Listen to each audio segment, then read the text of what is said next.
Bismillahirrahmanirrahim. Assalamualaikum warahmatullahi wabarakatuh. Nama saya Mutia Safitri dari UT Pekanbaru. Kali ini kita akan praktikum IPA DSD dengan topik pengelompokan bahan makanan. Alat dan bahan yang kita butuhkan diantaranya adalah 20 buah macam bahan makanan. Yang kedua adalah wadah untuk meletakkan makanan.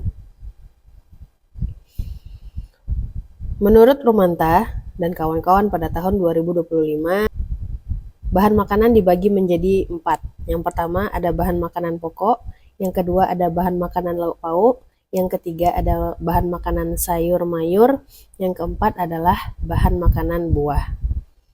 Dan kemudian berdasarkan kandungan gizinya, pola menu ini juga bisa dibagi menjadi yang pertama pangan pokok yang umumnya itu adalah sumber karbohidrat.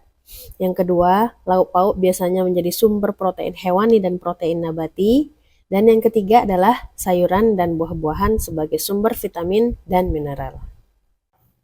Yang termasuk karbohidrat di sini ada kentang, kemudian ada mie, kemudian ada ubi. Dan yang protein di sini ada udang, daging sapi, kemudian ada daging ayam, daging ikan, kemudian ada telur ayam. Dan untuk protein yang tadi itu namanya protein hewani, sekarang ini ada protein nabati berupa tahu dan juga ada tempe.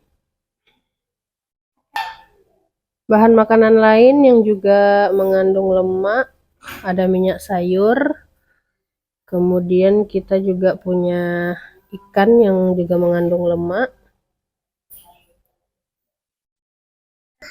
kemudian kita juga ada pokat yang mengandung lemak. Daging juga mengandung lemak, kemudian ada minyak zaitun.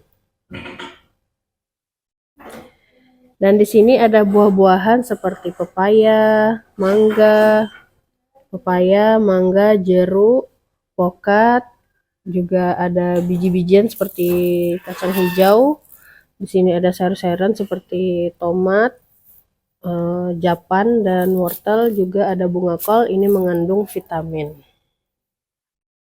Kita masuk kepada pembahasan. Protein pada umumnya diperlukan untuk pertumbuhan, pemeliharaan dan penggantian jaringan, kemudian menyediakan asam amino untuk membentuk pencernaan dan metabolisme serta antibodi untuk tubuh kita. Yang ketiga, berguna untuk regulasi keseimbangan air, untuk mempertahankan netralitas tubuh, dan juga menjadi sumber energi. Yang masuk kepada protein pada penelitian kali ini adalah daging ayam, daging sapi, udang, ikan patin, telur, tempe, dan juga tahu. Kemudian karbohidrat berfungsi sebagai sumber energi, bahan pembentuk senyawa tubuh, membentuk bahan pembentuk asam amino esensial, untuk metabolisme normal lemak, untuk menghemat protein, untuk meningkatkan pertumbuhan bakteri usus, dan yang terakhir untuk mempertahankan gerak usus. Contoh makanan yang terdapat karbohidrat itu adalah kentang, ubi jalar, dan mie. Fungsi lemak diantaranya adalah sebagai sumber energi juga, untuk menghemat protein dan tiamin, dan kemudian memberikan rasa yang kenyang lebih lama, meningkatkan cita rasa, dan juga sebagai pelarut atau pembawa vitamin dalam darah.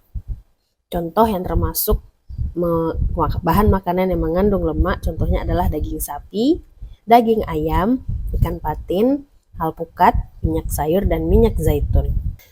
Vitamin itu ada banyak, jadi akan kita paparkan diantaranya ada vitamin A, adanya pada kuning telur, pada wortel, tomat, pepaya, yang fungsinya untuk proses penglihatan, pertumbuhan, reproduksi, perkembangan tulang, kekebalan tubuh, mempertahankan jaringan epitel, dan mengurangi angka kesakitan dan kematian anak.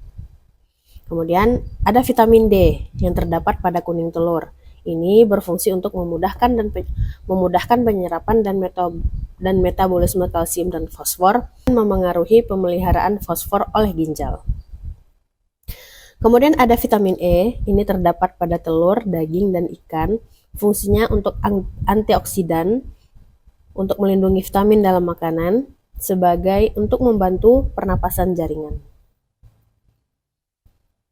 Lalu ada vitamin B1 yang terdapat dalam kacang hijau dan telur, fungsinya untuk unsur sistem jaringan, terutama yang terkait dengan dekarbosilasi dan ketoglutarat, atau termasuk ke dalam metabolisme karbohidrat. Kemudian vitamin B2 terkandung dalam bunga kol, daging, dan kuning telur.